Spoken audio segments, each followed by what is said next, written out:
How's it going, everyone? My name is Niklos. I'm the head strength and performance coach with Acceleration Sports Performance. I'm also the high performance coach for the Midwest Boom. I was a former Division I FCS, three-time All-American defensive back. I'm going to go through with you our series of soft man press, also known as the motor mirror. We're going to have a couple different installments. So we're going to introduce those all to you with regressions, progressions. With me is Jeremy. Jeremy was also a defensive back, both at a corner position and as a safety for North Central.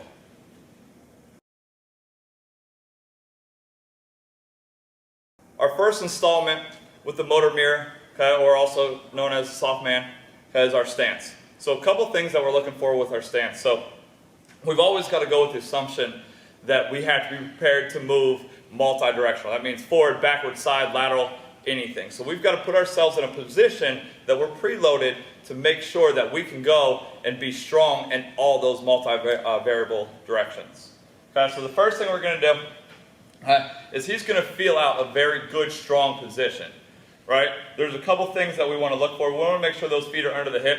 Okay, almost imagine if you're vertically jumping, you're never going to vertical jump out here. You're going to be somewhere underneath those hips. Again, that's all going to be decided on the person, the levers, the biomechanics that athlete is. But there's a couple commonalities that we do want to make sure that's going to put you in a more advantageous position to be strong multi-directional. Okay, so the couple things that we're going to look for. Okay, you're going to hear us say inside edge a lot. So when we're talking about the inside edge, we're pushing in with the pad of that foot near that big toe. What that's going to do is that's going to preload the abductors and the glutes to allow us to be more elastic. Okay, so when we're looking at reactive ability, we want that body to be in a position that we can react off an external variable. So you're going to see us push down that inside edge, which is going to turn that femur in. That knee's not going to collapse. Okay, that femur is going to turn in. You should feel tension on the inside of that leg, but also in that glute. Okay, when we talk about it, we want about a 60-40 pressure from the inside edge to the back of the foot. What that's going to allow us to do is it's going to allow us to stay forward, but if we're too far forward and we get pushed back, we'll raise up very, very quickly. Okay, so Jeremy's going to be pushed on the inside edge. Okay. Now what we're looking for, we want that chest to stay over the toes. If we're too far back, he's going to lean back at any sort of contact, right? Or any sort of momentum when he starts to push back in a mirror. Okay. So what we're looking at is a good neutral pelvic position. Those hamstrings are loaded, so if I'm feeling back here, those are loaded. Those are ready to go. Everything's in a good, solid position. Same idea as most. We should be very, very strong in this position. Okay? We always like to teach a hands up in a good fighting position. We don't want them down because that receiver can come and push you off right away. Okay? Just like if you were getting into a fight, you would have those hands up. Okay? So Jeremy's going to get back inside edge. Okay? Nice strong chest over the top. Okay? Everything that we're looking for. Eyes are going to be directly related to the hip, waiting for him to move on a different axis. From there, that's going to be our position. So next in our installment of our soft man press, also known as motor mirror, okay, we're actually going to start motoring back. And the way we design it, or the way we call it, is a push-drag series.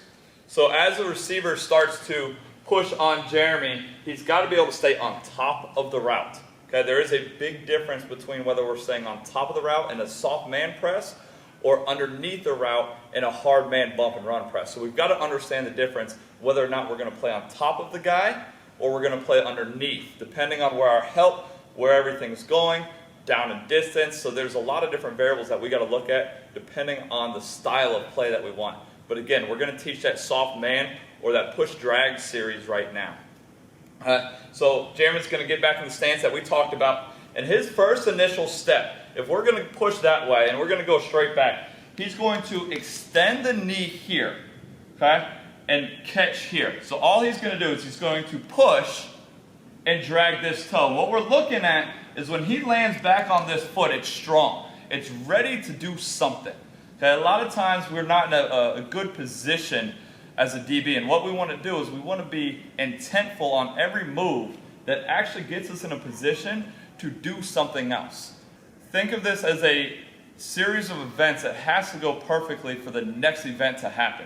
So what we want to do is we want to set up every single movement, almost like a boxer will have a combo route. He'll punch or he'll jab to have an uppercut. So everything we want to do has intent for the next movement. So Jeremy's going to push, drag this foot, and land on that foot. And that's all he's going to do. Okay, go ahead, Jeremy. Good. So big thing what we're looking for, if you kind of saw his hips kind of shifted back, his chest stayed up. So we're going to do this until he feels comfortable when he lands on that left leg that he is strong. Okay, nothing, no angles have really changed. He's still in that advantageous position of the inside edge and strong position that we're looking for. So go again, Jeremy. Good. If you're noticing, he's pushing off with this foot and not extending this foot. So this leg is always staying underneath that hip. Okay, so Jeremy, real quick, do it the other way. Just try to extend on that foot and keep this foot here. So push back, extend that leg. Okay, nope, put that foot back there. There you go. So just like that, what we don't want is he's outside that center of gravity. So if he has to replace or continue going somewhere, he's just not strong. So we always want to make sure, just like anything, when we do that vertical jump, we want to be underneath our hips and under our center of gravity. That's why if he wants to go that way, he's going to push off with this leg and not extend with that leg. So do it one more time, Jeremy. Good. Come back. Do you feel strong? Yeah. Good. Do it again. So notice, if we look at this, he's pushing, dragging that foot. Okay, a lot of times we'll start to see DBs that will pick up that clearance level. One thing as a defensive back, we're always having to react, which always means that at any time we've got to change our direction. Okay, so if our foot's too high in the air, moving, we're not going to be able to change direction. So that foot needs to stay close to that ground. Okay, a couple more, Jeremy. On you. Good. So you see he's always strong in those positions. Do it again. Good. One more. Good. So we just got done talking about the push drag, the initial one. Okay, and the things that we were wanting to feel out. We wanted that body to be able to feel that we're in a position to be strong. Okay, so once we've really mastered that and found the intent of why we're moving in those steps, we're actually going to couple them or repeat them down the line. Okay, again, we're looking at more of a straight back. We'll talk later about how we actually can weave it through. But all Jeremy's going to do is we're going to look at 3 to 6 inch steps of pushing straight back, okay, with that push drag that we're talking about. That is always prepping for that next step. Okay, so we're going to give him about a 5-yard push drag series, okay, where he actually can repeat it down the line where he's feeling strong at any point. Again, when we're looking at it, he's going to push off that inside edge. He's going to drag that foot. Then he'll couple it with that next foot. So go ahead, Jeremy. Feel strong? Yep. Awesome. And again, some of the things that we're looking for that we don't want to do is we don't want that chest to raise up. So if Jeremy's sitting up and he pushes back and that chest raises up, okay, now we can't go forward, we can't go side. We've lost that strength that we're trying to hold. Can I do it one more time?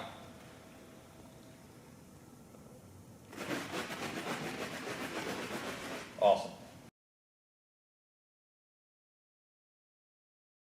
All right, once we feel comfortable with the push drag going straight back, one thing that we like to do is add a human contact to it or some sort of contact to make sure that every step that they're in, they're strong. Okay, and we do this for a couple different reasons. Number one, that receiver can close the cushion at any time, and at any time he's got to be strong enough to be able to hold his position and start to punch. The other thing that we're looking for is if we're strong with nothing hitting us, we're going to be strong when something hits us. So we're going to make sure that no matter where he's at, he's going to be in a strong position at all times as he's motoring back. So all I'm going to do is I'm going to take this foam roller and I'm just going to push on him in all variations to make sure that I can't get him off that center of gravity. Ready? On you. Good. So one thing you notice, I'm going to try to push and I'm going to try to get him to get almost on his heels and rolling back to the feet. Okay, a lot of times when we get nervous, when we start to, that cushion starts to close a little too much, we start to get scared when we raise up. So we want to push on those areas that start to really rise, or we start to see get weak as we get too excited, the guy closed our cushion too much, or we just started getting tired. So we're going to do it one more time. Go. Good. Notice, good strong base. There's nothing I can do to really push him off that area. All right, so now that we've mastered just that straight back motor, or that straight back push drag series, and the things that we really want to encourage you guys to feel is making sure we have that postural strength, making sure that we are strong in every set and intentful. Okay? One thing that we like to do is we like to integrate different movements and start from the ground up. One thing that the body's always going to do is it's going to compensate to try to succeed in any task. And sometimes what that can do is that can not put ourselves in an alignment or a correct position in the long haul. So if we move slow and start to build up the velocity, start to build up the force, start to build up the power, it's going to allow us to feel those different stages. And it's very, very huge that you build on top of it and not just do the very top drill. Okay, again, that body wants to compensate for it. So if we're not building it from the ground up, that body's going to keep that incorrect compensation patterns, and in turn, it's going to slow our reaction time down when we really need it in a one-on-one or in some sort of competitive realm. So the next thing that we're going to do is we'll do a push, drag, replace. Okay, so it's just like that push, drag, but we're actually going to start our weave process. Okay, so same thing, we'll go that way first. Jeremy's going to push, okay, drag, but then he's going to replace that foot so he can do it again. Okay, so same thing, he's going to find that postural alignment, he's going to find that strength that he's always there. So push, drag, replace, Jeremy. Good. So notice he got off of that line now. Okay, and that would just be like if Jeremy's back up, okay, and that very first movement, that receiver tries to change his leverage aspect, and he's going to do it. What you just saw right there, when we're mimicking it very quickly, he kind of leaned back. Those are the things that we're trying to decrease. Okay, you might not notice that you're doing it, okay, when you're doing it very, very fast, because momentum will allow us to regain, but we are doing it, and all those little things do matter when we're looking at the reactive ability to go off of that receiver. So this is why we slow things down, so we can feel that postural strength. So one more time, Jeremy. So push, drag, replace. Get off that line. Boom. How does you feel strong? Yeah. Good. Do it again. Go. Boom. Again, notice, he got off that line, he's still square, he's still strong, he's still on the inside edge. So all those things that we just talked about in that stance, he did it and just moved himself back. Okay, so he backed up that 6 inches, and he's still in that very, very strong position that we liked when we talked about our stance. So we've mastered the push, drag, replace. Okay? So we've mastered it. We feel our strength. Now we got to kind of put it together, because it's not just one move that we're going to do as defensive backs. We got to be able to do it over and over and over and over. Okay, so all we're going to do is I'm going to have him push twice to his right and then push twice to his left. Okay, again, we're looking at push, drag, replace.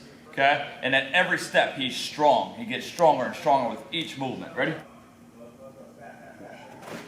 Good. Good. Notice he's getting off that line, right? Okay, because the receiver's going to try to get you to lose your leverage. Okay, you're going to hear us say leverage game when we start to really install how we weave with guys. So we always want to win that leverage battle. If we're lined up inside, we're inside for a reason. If we're lined up outside, we're outside for a reason. So we want to win that leverage game. So notice he's getting himself off of that line based off where that receiver is eventually going to go. Okay, 2 more. Okay, good. Good, other way. Boom. Boom. Good.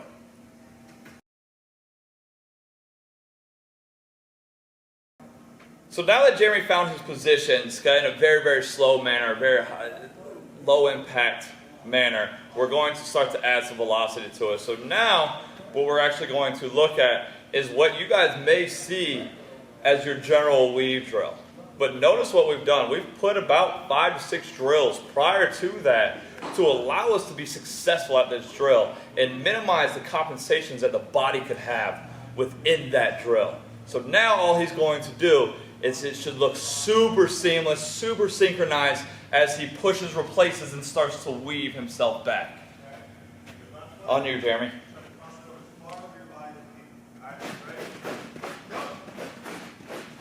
Beautiful. Notice, he's not coming up at all. He's not rolling back. He's pushing and replacing. And now he can get to any position, staying on top of that receiver, and ready to launch out and punch as we start to move into that next phase. So just like in the push-drag drill, we got to use a variable. So now we're going to do the same thing as in the push-drag-replace drill. I'm going to start pushing on him, making sure that he stays strong with every step that he takes. Same idea. We shouldn't see these angles change. We're literally just seeing him extend with that leg or pushing off of that leg, replacing, and going. On you. Great job. We're going to do that one more time. Hey, again, some things that we want to look at. He's always pushing off on that inside edge. Okay, to get to that way, he's not extending that leg. He's abducting this leg, so he's really pushing off on that foot, okay, or that inside edge to really allow that reactive ability and that combo to happen when he needs to put everything together.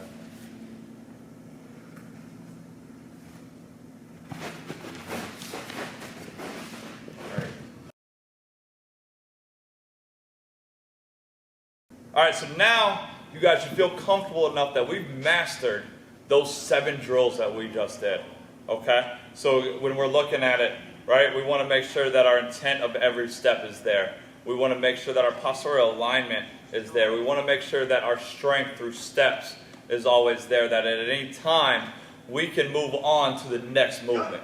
Okay, so the final stage of this push-drag series is going to be a push-drag mirror. Okay, that's when we're actually going to add a reactive component to it. So what Jeremy's going to do is he's going to put that all together, but he's got to react against the receiver, somebody that's allowing him to do it. And again, when we're looking at this, okay, we talked about it earlier, right? We want to, in this style of technique, we want to stay on top of the man and squeeze on top. Okay? Maybe we don't have help over top. Maybe there's no safety help. Maybe we're in a zero coverage. Or else we're still pressed up, but we've got a long down and distance, right? We want to stay on top. That way, if the ball comes up, we can either make the play on it or tackle and gather. Okay? Again, it's very, very different. We need to understand the difference between a soft mirror or a motor mirror or a bump and run or a contact or collision at the line of scrimmage where we may be playing underneath that man and not necessarily on top of that man. Okay? Once Jeremy feels comfortable, we'll eventually teach that punch and lean where we can stay on top of him and squeeze him horizontally down the line. So all we're going to do is I'm the receiver, and we're going to call ball inside here. Ball inside here. And I'm just going to try to mirror him. I'm not going to try to get on top of him yet. Okay? I just want him to mirror. So I'm just going to move within a 2-yard side, whether it's that way or that way, and force him to make sure that A, not only is he staying strong, but B, he's staying with his leverage. So right now, Jeremy's lined up with his nose on my shoulder. He wants to stay with that nose on the shoulder, okay? Because based off of what the coverage, what the scheme, what the down and distance is, that's where his coach decided that he wanted to stay at.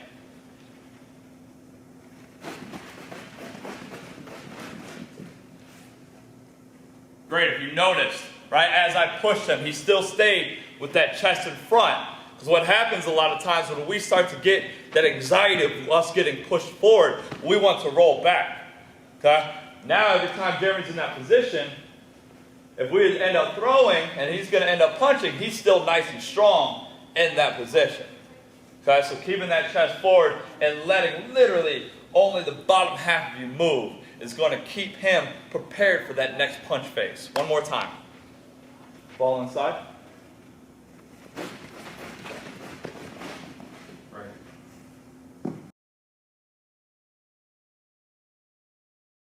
So one thing that we like to do with boom is what we'll call vertically integrate movements. Again, we've kind of touched on it a little bit. So we like to build from the foundational aspects of a movement and build ourselves up. Again, we talked about that being able to, the body being able to compensate, and which can be a negative thing when we're looking at reactive ability or elastic ability. Okay, if the body's going to compensate, it's not going to use the right muscles that our body has intended it to use, right?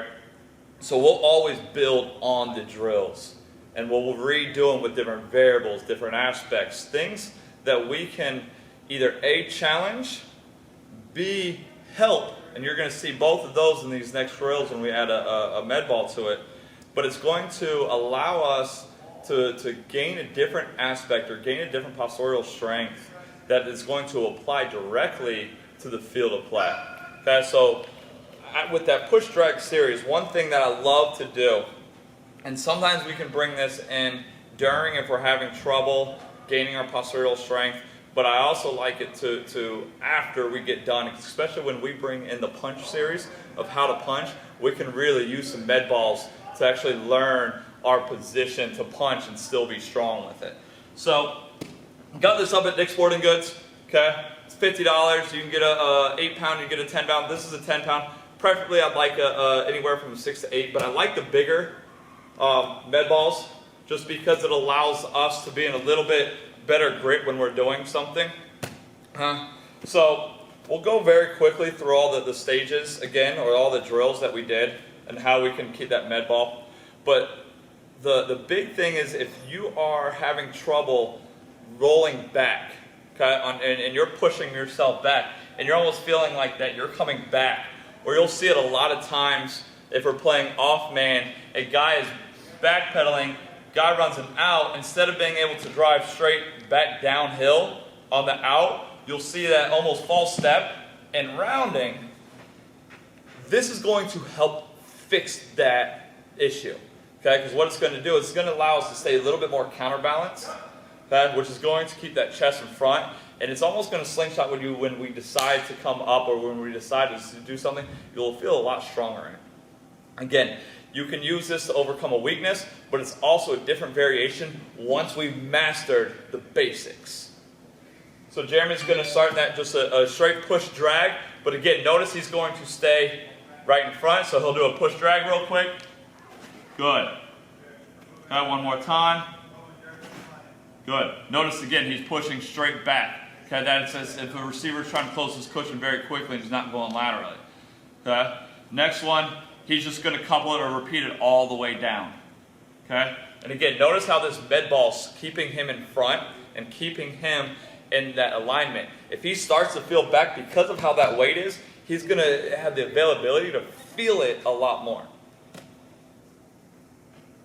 Push it all the way back. Boom. That's great. You see how that alignment stays the whole way. Every single step he makes, he's incredibly strong and ready to do anything. Okay? Now we're going to go in that push, drag, replace where he's actually got to go a little bit more horizontal and push himself as if that receiver is trying to change his leverage up. Okay, so push, drag, replace, Jeremy.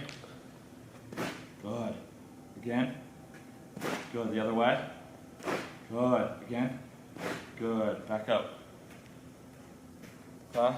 And now he's just going to weave it all the way through. So one more time, Jeremy.